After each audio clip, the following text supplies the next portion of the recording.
Église de la gloire de l'Éternel.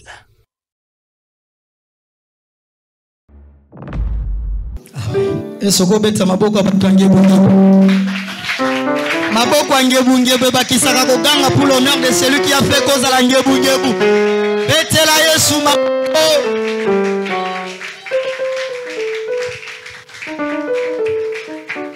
Gloire. Alléluia. Na pesi nzambe merci. Oya sangisi biso na tongo na lelo. Asali biso ete tozala bamoko kati na biso tozala na bomoi. Parce que na moment où ils en a baibélé bazungolo wana te. Amen. Tolobi lisusu merci et pas na apôtre Fabrice pour la confiance apesi biso ete totelema lelo lisusu liboso na biso potoloba de la part de Dieu. Tozongisi matonde panaye.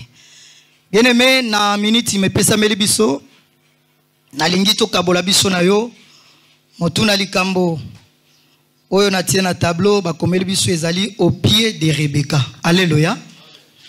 Molingami nazongisi makanisi sima tango to bandaki mbula oyo namonaki tata nanga Fabrice atelemi awa asakoli alobi ete mbula oyo ezali mbula ya mwana na Nzambe. Alléluia. Biso na yo motemelaki na esengo eloke bakisi nga su esengo ezanini nayoki ye mokolo na mercredi kotindela biso message pour nous faire confirmer maenzambe alobaki ete sanza oyo ya motoba ezali sanza ya ngolo. Alléluia. Koloba na biso ete mois de juin eza mois ya ngolu. Or bien aimé ngolu ezalaka moto. Alléluia. Ngolu kombo na ye Yesu Kristo.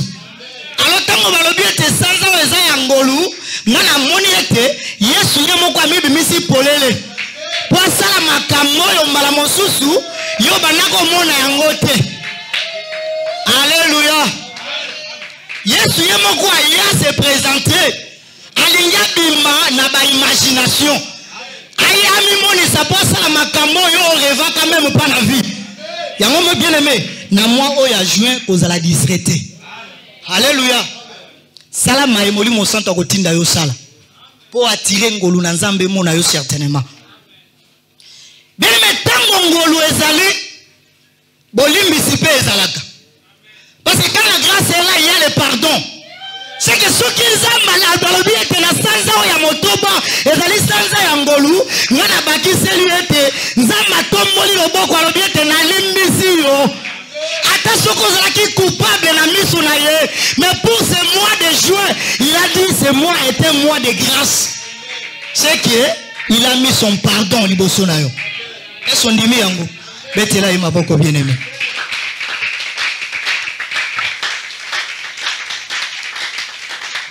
Papa Joël, je l'ai vu sur Isaïe chapitre 9.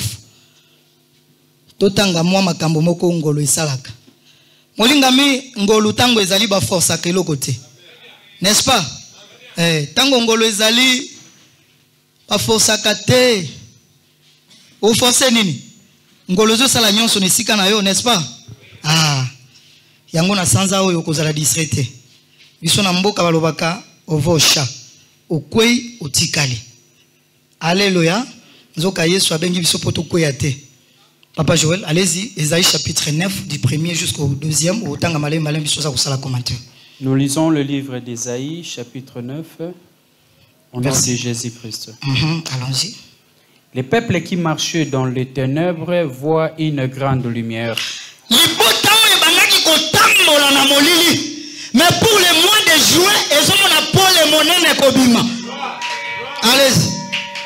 Sur ceux qui habitaient le pays de l'ombre de la mort et une lumière resplendit. Atako bien aimé, bakunaki bango, balatako libota oya bandaki kofanda na sika na kufa. Mais kasi amoni pole, yango bien aimé na sakoli na tongo lelo. Par l'onction de mon Père qui est sous moi. Bien aimé, ata soki bakunda yo. Bien aimé, bakataki pe motu. Balobi donc na soki le 17 juin to le laye mais à cause de la grâce de Dieu ozozonga na bomo ina kombo na Yesu et bon soki bakunda nzoto na yo nzamba sali yo to seko et bon biloko ya yo e kotika na nkunda ata ceux qui bakunda bozwinayo, ata ceux qui bakunda mosala, je déclare ce matin, ils ont c'est quoi? C'est quoi la combo na Yesu? Parce que la Bible le bien dit, le peuple qui habitait dans le lieu de la mort voit la lumière apparaître. Tika pole landa yo na combo na Yesu. Tika pole kota landa kono na combo na Yesu. Tika pole landa misala yo na combo na Yesu. Allez-y papa Joël. Bien aimé yango na tongo lelo, permettez que ça un matin spécial pour nous. Je crois bien aimé, si tu étais venu en pleurant, si tu avais laissé des problèmes qui se posaient des questions, j'ai la foi, bien aimé, la motomoko, na Yesu lelo, ah, Jésus, il est la lumière, n'est-ce pas? Il a dit, le mois ici, c'est le mois de la grâce. Et lui qui est la lumière. Et ça retire avec son amour. Alors, allez-y, papa. Durant le peuple nombreux, tu lui accordes de grandes joies. Il se réjouit devant toi, comme on se réjouit à la maison, à la moisson. Merci, papa. Zongana on a versé 1 comme Sotanga qui a ngototangi. Zongana 1. Les peuples qui marchaient dans les ténèbres voient une grande lumière. Non, ça c'est chez moi. Mais les ténèbres ne régneront pas toujours sur la terre, où il y a maintenant des angoisses. Est-ce que vous comprenez bien? Mais les ténèbres ne régneront pas. Donc s'il y avait des ténèbres, il y a un temps que Dieu a permis que ces ténèbres-là arrivent. S'il y avait la honte, il y a un temps que Dieu a permis que la honte arrive. S'il y avait des difficultés, il y a un temps que Dieu l'avait permis. Maintenant, il a dit que cela ne régneront pas toujours. Bien aimé, est-ce qu'on peut acclamer le nom de celui qui nous fait du bien? Oh, le nom de Jésus. Comme est ça la Kabolamu? Comme est l'ongola Kassoni? Ah!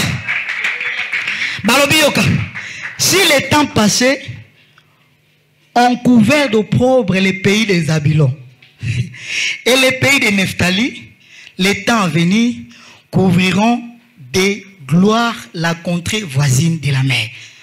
Balobi soki mboka na Zabylon ezaki couvert na soni, mais na tango ezali koya bien que c'est la prophétie, mais surtout ngito matérialiser ngolelo soki soni elalaki na nzoto elataki nango parce que Dieu l'avait permis. Moninga mwana kamwa na nzambe eloko moko te ko komba te soki tata na pesi nzela te tambolaka na yango na motu bien aimé ete eloko moko ekokoma te soki nzambe apesi nzela te. Tango na tali vi nango sino ntake na saleli e mabete. S'il y a quelque chose qui m'arrive, na koloba nkembo epai na nzambe po nga na saleli e mabete, il l'a permis po ete mokolo moko apesa lokumu na kombo na ye. Ah! Alléluia. Nabakiselo lisusu. Quand la grâce est là, il y a quelque chose qui se passe. Il y a la restitution. Parce que la grâce est là. Nabungisa kinyonso, babotola kinyonso, bakendaki na nyonso. Mais quand on me dit que la grâce est là, il y a quelqu'un qui va se lever à défendre cause nanga. Akokende bisika babotola kyo yanga. Akokende bisika bapimela kinga tenati ya moto. Akokende bisika bakanga kinga monokona lobate. Il va dire maintenant c'est son tour. Il faut loba. Nzamba pambolo maman. Il va dire maintenant c'est son tour. Il faut récupérer ce qu'il avait perdu. Yango la sakoli récupérer yobungi saki na kombo na Yesu. Récupérer, récupérer ça yango avec la foi parce que nous sommes réunis pour ça. Récupérer la maloba, loba na sio yanga. Eza la koko na bino babotola. Eza la bandoki bazuaka. Mais la tongo le récupère ça au nom de Jésus parce que la grâce est là. Je récupère tout ce qui est pour moi. Nazu yango. Ah. Oh, gloire au Seigneur. Amen. Bien aimé le loka boy. Au moins tant que sala lo sambo. S'il faut bandanoka ko baluka ponza mbatia oka baluka. Yo mama ko tala te yo papa Sylvie ko tala te papa pota ko mona ngai te. Le loko mona ngo moto na moto. Loba moto na moto. C'est que soko obeta jido ko la frère Christian betaka. O sambela nzambe na obeta jido ngolu e. Ozo baluka nzambe na obaluka ngolu. Et localiser yo lelo. Alléluia. Vous savez quand la grâce est là, ata soki bandoki. Nalobi bandoki. Bazui balobi yete. Mais celui qui est au-dessus de la sorcellerie, il s'appelle Jésus. Atelemaka. Alors bakana bondoki a famille, la sorcellerie de la famille arrête. Pe bondoki zonga kasima. Ah papa Jean, abaki salobi lelo. Donc s'il y a yondo kabotola, si c'est notre église, il y avait des sorciers. Attention les lots. Dieu puissant. Il sera important au se repentir. Ce qu'on se repentir, tolobingaika kana kangamana yango. Ah, les lots, oko suba na kombo na Yesu. Molinga mi kanu les sons nos maisons. Quand bien les mettre au tika kato potanangu, ma femme le sait, ba dimanche boito swanaka. Eh? Bobeta libakute azana sima ona ba dimanche boito swanaka. Po ilo kola mwasi azo simba kota bima ngai na ebe kenazo kende koyemba salamba papa yo pekaza. Suka to koyoka na kaka. Yali kama nzambe. Sikoyo ngana tiki pale. Moko mwasi a comprendre ngate. Alors je suis venu ici, yo yepo perturber non. Bon, jamais. À moins que tambola kamadela nzambe te. À moins que melaka mayo nzamba kela te. À moins que pema yo pema ka. Wow Jésus. Eza pema ute pa maboti na yo. Mais ce que ute pa na nzambe. Oya kela likolo na se. Je le déclare ce matin. Asale le momoko pour l'honneur de tous de son nom. Na kombo na Yesu. Ah, nous en avons marre. Alléluia. Tata nga Fabrice pour ça les alaka mona yo comme milliardaire. N'est-ce pas? Oui. Pour ça na yeza comme milliardaire. Oko sombeli e babenga on nga pena bi comme mituka te bo senzio. Yo ebi mituka te lo bati yo mona kisasa onai. Ba ah papa wana pe comme makasi. Soki balobani. Pajero.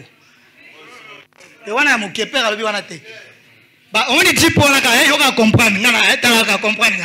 Donc, Prado, merci. Souci, c'est la cam mon au jeu contact, hein? Oui? Alléluia. Amen. Wana ya fandi kuna tema lokolo boy. Nzamba pambolinga na sala ki kop moko boye, ba futinga $1 million. N'est-ce pas?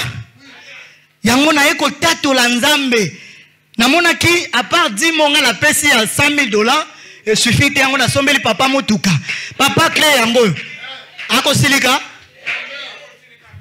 Biso pe toko kana biso zuwa te. To abana na ye. Koloba te ke obango ba yo kazwa lokuta. Yo ganti tango ya zupe soki padje ko soki nini bolobi nini. 100,000 ekoti. Ako pianga ta 1000 te. Ah, yango bien aimé. Quand tozo ya na église bo objectif ezanzamba sala biso bolamu. Yango tango nzamba osala biso bolamu yoko ya to benda biso zongisa biso sima yoko ya katoka usabiso te. Au contraire yo pe kota na ngoto za biso nyoso to kende. N'est-ce pas? Betila Yesu maboko.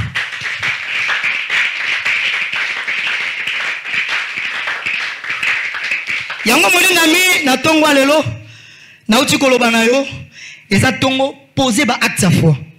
Non seulement na tongo lelo na mois o ya juin sala makambo tango batu ba mona yo ah o nini abandi te na bandi te mois o yo nzambe fo tiangaka. N'est-ce pas? Na sala nyonso ngolu wana nzamba lobi na quelques jours etikali yo pose la bénéficiaire na yango. Motuna biswali kamo to ngito kende rapidement pour photo sambela ezali au pied de Rebecca. Bien-aimé na makolo ya Rebecca. Parce que biloko biso tozo sakolao. Oya kobika yango ezali ka moto ya umela kana makolo ya Rebecca. Alléluia. Moto azali banda te. Mais kasi na makolo ya Rebecca nde akobika yango. Pona nini na makolo ya Rebecca? Parce que Rebecca a une particularité moko. Ezalaka kopesa mai. Et loko ezalaka te baye beto ya zali Rebecca. Ezalaka ne mai yo ya pesa. Ndeko sala te bandi maeta za Rebecca. Alléluia. Parce que tant mon sali Abraham, si mon cousin Abraham continue à kolukela Isaac mwasi. Moingami. Kolo na Abraham ayebisi poste ta main na kwisi na ngai. Salave ete kokende kozua mwasi na ngai mwana na ngai mwasi na mboka ya bapaya te. Ozo zonga bisika biso to utaki. La pandai. Mokonzi alobi endeko alobi me mokonzi na kosala neni bo soki na kepe na zu mwasi. Aboy koya na ngai awo ekozala ndenge nini. Ese na koko mema Isaac te. Abraham ayebisi gare à toi. Komema mwana na ngai te. Alors mosali oyo tango azokende asali losambo epai na Nzambe na Genèse chapitre 24 verset 1er soko tangi jona na 21 asali losambo epai na Nzambe alobi Nzambe ndenge nazokenda boye mpona yebe toza koakompane mobembo na ngai nazokende na bashamo na ngai nazwi 10 tango na kokoma na source mwana mwasi oyo ngana koyebisa ete pesa ngai na mela apesi ngai na meli pe ndimi komelisa bashamo na ngai yende mwasi yo ngana kozwa pona mwana ya nkolo na ngai. Alléluia. Yanga na la particularité de Rebecca et na ko pesa mai. Parce que tango mosali a komi na bisika batoka ka mai, bien aimé, il y avait aussi des filles qui descendaient. Et ça qui quand Rebecca te. Alléluia. Na bitoka na biso amboka webi nezalaka. Batu bakitaka de temps en temps. Mais bien aimé tango akutani na Rebecca. Papa Joël Tanguila Bisso, Genèse chapitre 24, toujours verset 21. Parce que nous sommes derrière les temps. Nous lisons au nom du Seigneur Jésus-Christ. Voilà.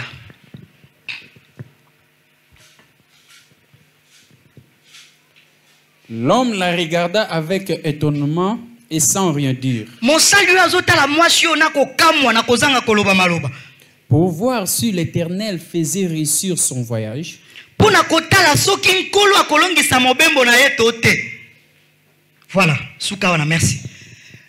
Mon salut au bien-aimé, a salivé par une ensemble, a laqué zambe, a sengé par une ensemble. Moi, si on a comme on a résiba, a condima copé sangai mai, pe copé sa bibole na zana bango, yende moi si, on a comme la moine en colonangai. Frère, fais descendre un peu. Alors, bien, mais tant que tu as Rebecca.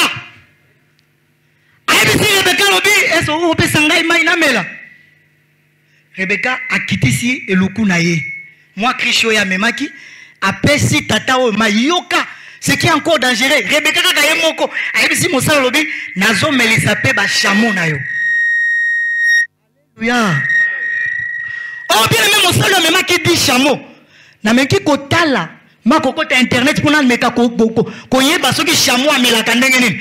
Ba lobete chamo soki azana posa mai ebele. Amelaka kino 200 litres na 3 minutes seulement. Alléluia. Alors je me suis posé la question. Rebecca salela qui rabitité nen pour amener ça 10 chameaux, moko mela 200 litres fois 10 ce qui 2000 litres. Alléluia. Moi Christo ya memaki. Rapidité moi zaki ya nen. Que biso ba so bitoka ya moka ndenge zalaka. C'est que il faut qu'il t'a moi ngomba auto kosala nini umatalikolo n'est-ce pas. Mais Rebecca avec toute rapidité andimi kopesa bachamo 10 moko mais 200 litres bango 10 sali combien 2000 litres. Alléluia. Zoka Rebecca particularité na ezala kande kopesa mai. Alléluia. Oh Rebecca na solo bana tongo lelo eza Rebecca wana te. Et ça la moto moko bien le mais amis comme ça lokola Rebecca. Parce que tango tozo mona l'eau c'est la parole. Alléluia. Et ça la moto moko amis comme ça lokola Rebecca pour taper ça yo mai tango za kana posa ya komela. Moto ngo kombo na Yesu. Yango zala na makolo na ye. Oyoki zala na makolo na ye amelisaka yo. Parce que sa particularité, c'est la candidature pesa yo mayo mela. Parce que quand il te donne sa parole, oh, dans la parole de Dieu, bien aimé, il y a la liberté. Dans la parole de Dieu, il y a tout ce que tu cherches. Dans la parole de Dieu, il y a la solution dans tes problèmes. Alléluia. Quand il balanzambe, bien aimé, bon somi ezalaka. Na quand il balanzambe, maso bisoto lukaka ezali. Yango fanda na makolo ya Yesu. Alléluia. Fanda makolo Yesu. Alors maintenant il fallait qu'il avant Yesu apesa mai. Nenge na uti koloba abotola ye mai yo ya ye. Nzoka mai ya mwasi oyo ezalaki bomo ina ye ya kala. Yango Yesu atuni alobi ete kende ko benga mobali na yo. Mwasi abimisi mai na ye. Azalaki ne mwasi ndumba. Bon ndumba nde bomo ina ye. Abimisi mai na ye azalaki nango bomo ina lobi ngana na mobali te Yesu alobi voilà. Opesinga mai. Olobi ya solo. Ozana mobali te motambo na bibali mitano. Na ozana Yesu kaza pe ya yote. Mwasi alobi oui. Mwasi apoti mbango. Na mboka ke ko panza sango. Po babotoli e mai oya ye akala. Bapesi e mai. Tango Yesu apesa ka mai bien aimé. Babatela ka kimia te. Mai ya Yesu tinda kete moto kende ko tatola. Alo bete la kutali na moto basakoli balobela. Alo baete bapesinga mai. Oye siri sakaposa akomela. Oh, alléluia. Tika Yesu a changé vie na yo la kombo na Yesu. Abotola yo mai ozo epa ya bakoko. Alléluia. Molinga mi on peut se poser encore des questions. Ya koloba ete évangéliste Archil alobi Yesu azali okola Rebecca. Mais tomoni Rebecca aza mwasi. C'est que Yesu pa komi mwasi. Alléluia. Bien aimé na ngai. Bible lobi na mokanda Ephésiens chapitre 4 verset 10 balobi ete kaka yeo ya kitaki azali pe yeo ya mati po ete akokisa to atondisa makambo maso. Pour dire que bien aimé maye masala makeza na tango ya kala. Na ancienne alliance masala makapona bomoto ya Yesu Kristo. Alors na tango la biso ebongezu wa esika. Na tango la biso ebongi ba pesa ngondi mbola. Po ete pesa biso bomoy. Alléluia. Nazotangi la biso na Matthieu chapitre 23 verset 37. C'est que kati na Yesu manso mazali akokisa mande kati na ye. Yango ko mituna mituno lobi évangéliste lobi su Yesu akomi mwasi azali lokola. Matthieu chapitre 23 verset 37. Verset 37, nous lisons en notre Seigneur Jésus-Christ. Merci. Jérusalem. Jérusalem. Jérusalem. Jérusalem. Qui tue les prophètes et qui lapide de ceux qui te sont envoyés. Oyo abomaka basakoli pe abomaka na mabanga bayibatinda mipona yo. Combien de fois ai-je voulu rassembler tes enfants? Bambala boninga na lingaki kosangisa bana na yo. Comme une poule rassemble ses poussins sous ses ailes. Lokola soso ya mwasi oya sangisaka bana ya soso na se ya mapapu. Et vous ne l'avez pas voulu. Merci. Bino bolingaki yango te. Alléluia. Awa Yesu alobi ete Jérusalem oyo bomaka basakoli. Bambala boni na lingaki kosangisa bino lokola soso ya mwasi. Mais biso to moni Yesu aza mobali n'est-ce pas? Pona nini alobi ete awa na lingaki kosangisa bino lokola soso ya mwasi. C'est que atalisi biso ete mosala oyo ya kosangisa alingaki kosala yango lokola soso ya mwasi. C'est que batango moko toko benga Yesu pe soso ya mwasi. Alléluia. Ce qui pona kosangisa de la manière des hommes, c'est la maman qui garde l'enfant, n'est-ce pas? De la manière des hommes, ezalaka biso mibalité, ba maman nde ba batelaka. Yango pona ko batela wana Yesu lobi na lingaki kosangisa bino lokola soso ya mwasi. C'est que pona ko batela Israël, to pona kosangisa bango, Yesu lingaki kosala fonction oyo soso ya mwasi asalaka.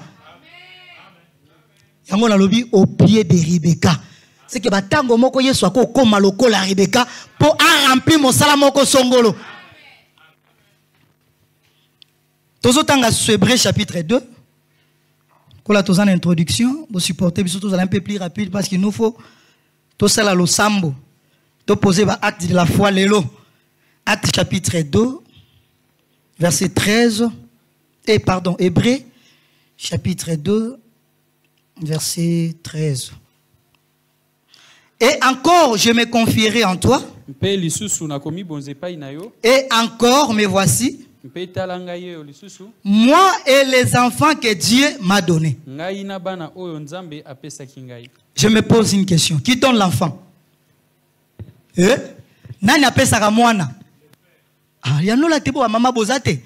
Papa ndi apesaka mwana. Mama bombi pe abimisi n'est-ce pas? C'est que Yesu a wasali fonction abo mwasi ya mwasi. Alobi ngai oyo nakomi kangama na yo pe nakomi bimisa lisusu ngai na bana oyo tata apesi ngai. C'est awa tata apesi mwasi kombo Yesu apesi ebana. Il devient maintenant Rebecca. Alléluia. Moi na utake pa mama te. Mama va pesa kayende zwa. Alléluia. Ma mère basiliki. Basilika te c'est ça. E basiliki te binonde bobatelaka. Ba pesi yo zwa. Ozui pe na nzela na yonde abimi. Bana ba uti baza ya biso ba utaka nde pa na biso. Betela Yesu maboko.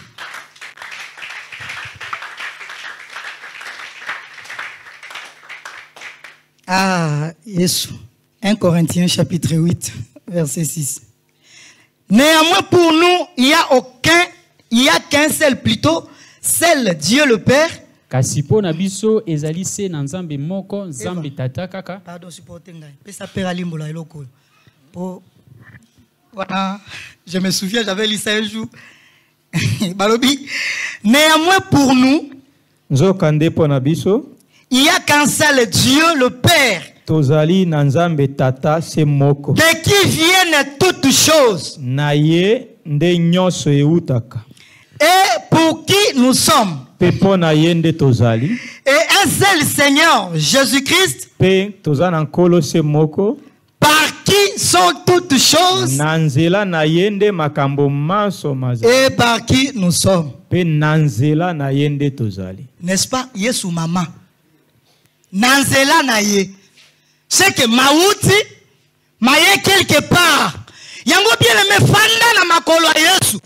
Pona nini? Ezalaka Yesu ni ayeba ko papa alingi. Ezalaka Yesu ni ayeba kata batango ebongisa mi pona yo oyo zana makolo na ye. Bien aimé soko kimi mosika na Yesu. Bien aimé na ngai. Nana koyeba batango pona yo. Nana koloba na tata pona yo. Azate. Ba passage eza ebele papa chansa zonga comment sur 1 Pierre chapitre 2. Tozo confirmer yango pona kotalisa yo te. Er moko Yesu. Aza ko remplir fonction. Ya Rebecca. 1 Pierre chapitre 2 verset 2. Balobi désiré comme des enfants nouveau-nés. Papa Joël, zo micro tozo ngeli yo comme ya pété. Désirés comme des enfants nouveau-nés. Les laits spirituels. Et purs. Afin que par lui vous croissiez pour le salut. Alléluia. Pona kokola pona bomo na bosi ya seko balobi fo mela miliki. Ya molimo. Et puis il y a une condition, miliki o ezali pur. Miliki ezali pur et bimakobe na mabele. Alléluia. Miliki ezala ka pur et bimakobe na mabele. Oh ba ko sela ka biso ba zui soki ba formol, soki ba produit chimique balobi yo soki nini to bini bini a pena kisasa nyonso ka fo obina. Na tije alimete basaleli nzembo. Na soki tonga babineli Gillette babineli na tige coton faut ka babineli lango. Est-ce que la kosi mais total la TV biso na ki sasa nyonso ka babinela ka bazoteka ba paquet na bango limite okomona ba tandi mutuka kuna bana mikabe soki nini nango soki mais nini na limite ça frère faut ka tobina Congo pardon ki sasa liko semisa makambo. Alléluia. Yango lobete mbalobi tome la miliki ya molimo oyo pe ezali peto. C'est que ça ba miliki ezala kanango pe ya molimo mais ezala ka pe peto te. Yango lobete miliki ezala peto uta kobela mabele. Nzoka ma ezala kobe pa ba mama. C'est que pa na Yesu la kana mabele mibale. Po etabi misela yo miliki o mela okola pona bomo na seko. Nzoka mabele mibale mazali obe mobeko pengolu. E bonjo te makana yango kuna bimisi miliki babimisi koto balimboleli yo o meli yo bandiko kola po ete ozwa bomo na seko. Alléluia. Au pied de Rebecca. Fanda la makolo a Rebecca bien-aimé. O melaka miliki ezali lo balanzambe. Ozo kende ko lukaka bikota kota bisimba simba. Non. Yesu azana oyo ozoluka. Omoni oyo revaka wana eze pa Yesu. Oyo linga kokoma ezake pa Yesu. Oyo linga kosimba eze pa na Yesu bien aimé na ngai. Sikozo kende kuna koluka nini? Yo fanda na makolo na ye. 1 Timothée chapitre 2 verset 5. Balobi car il y a un seul Dieu. Et aussi un seul médiateur entre Dieu et les hommes. Jésus-Christ, homme. Médiateur. Molinga bi balobi monsangisi bato. Oya zalaka na katikati entre Dieu le Père et nous les hommes. Kombo na ye Yesu. Kaka ndenge na utako ebisa yo. Molinga mitango fandi na makolo ya le médiateur. Est-ce que oyo tata zo kanisa? Akozanga koyeba? Ayebi. Ayebi tata zo kanisa na 12h30. Il faut archila comme un milliardaire. Ngana fanda na makolo na ye.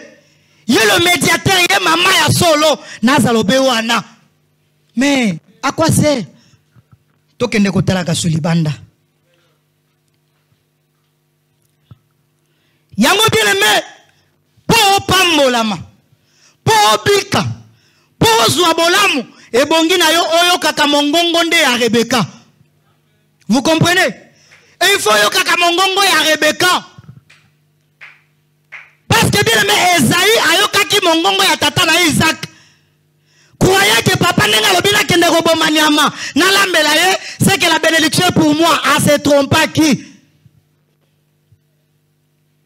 Mais mon toit ayokaki mongongo à maman, il s'appelle encore Jacob. Vous savez la finalité? C'est lui qui était béni. Parce que bien aimé maman asumaka. Soki ko yinda pona bolamu ya bana nanga.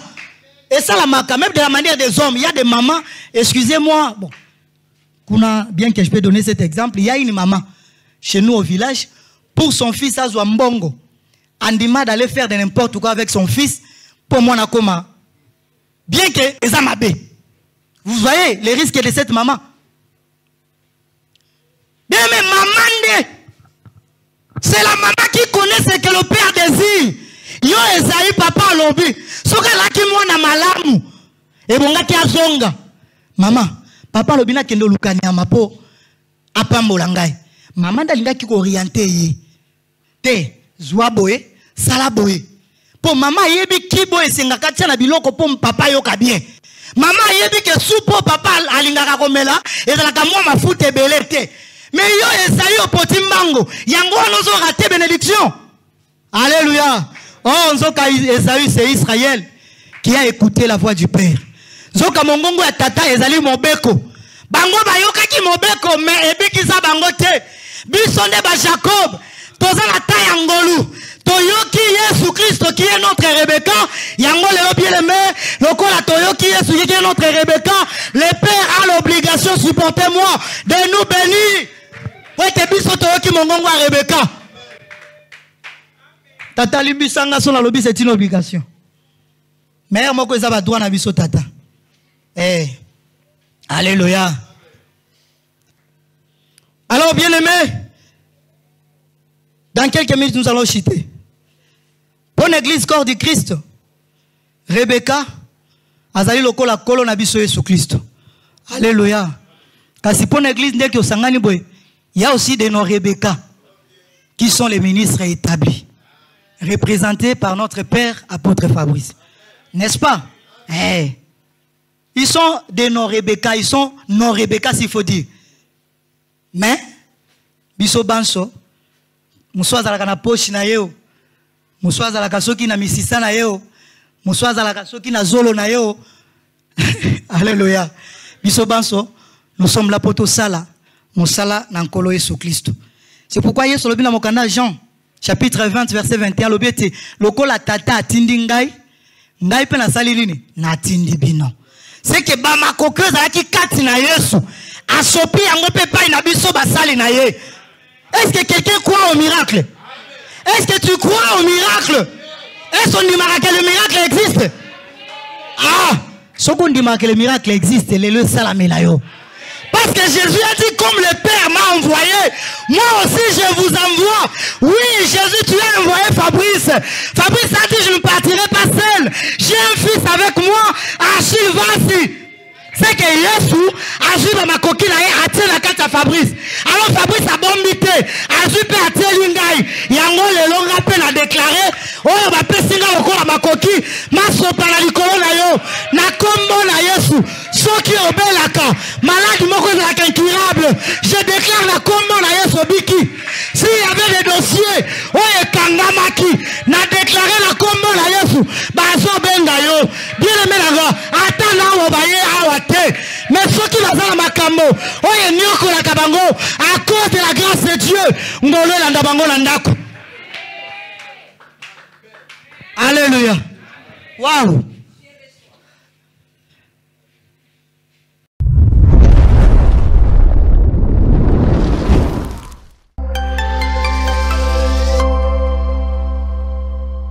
Église de la gloire de l'Éternel.